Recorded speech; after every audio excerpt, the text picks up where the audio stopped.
ایک کسان رہتا تھا۔ وہ کسان بہت محنتی تھا۔ اس کی محنت کے چرچے دور دور تک پھیلے ہوئے تھے۔ وہ کسان دن کو محنت کرتا تھا اور رات میں جو بھی کام کر کے اجرت ملتی لا کر اپنی بیوی کو دیتا، اور اس کی بیوی اللہ کا شکر ادا کرتی۔ ان کا ایک بیٹا بھی تھا جس کا نام عبدالہادی تھا۔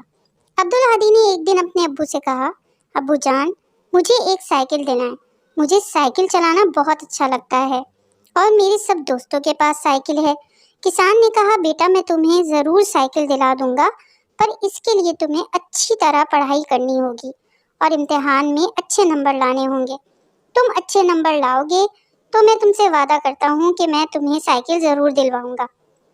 عبدالہادی نے کہا، ٹھیک ہے ابو، اب میں بہت دل لگا کر پڑھوں گا۔ عبدالہادی کا ایک دوست تھا جس کا نام اسید تھا۔ اسید اور عبدالہادی ایک ہی گاؤں میں رہتے تھے۔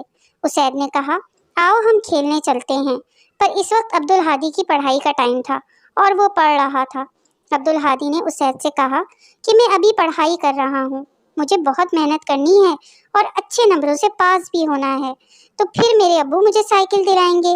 اسید نے کہا، واہ، یہ تو بہت اچھی بات ہے، پھر ہم دونوں سائیکل چلایا کریں گے۔ عبدالہادی نے کہا، کیوں نہیں، تم میرے اچھے دوست ہو، ہم ساتھ مل کر سائیکل چلائیں گے۔ عبدالہادی کے فائنل پیپرز شروع ہو گئے اور عبدالہادی نے بہت محنت کی اور وہ اپنی کلاس میں اول آیا۔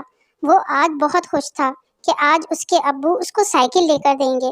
وہ گھر گیا تو اس نے دیکھا کہ ایک چمچماتی سائیکل اس کے گھر کے باہر کھڑی ہوئی ہے اور ساتھ میں اس کے امی ابو بھی کھڑے ہیں۔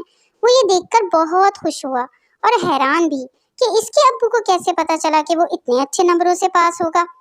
اس نے پوچھا، ابو، آپ کو کیسے پتا چلا؟ ان کے ابو نے کہا، بیٹا، جو محنت تم کر رہے تھے اس محنت میں کامیابی یقینی تھی۔ ان کے ابو نے کہا، بیٹا عبدالہادی، میری بات ہمیشہ یاد رکھنا کہ محنت میں عظمت ہے۔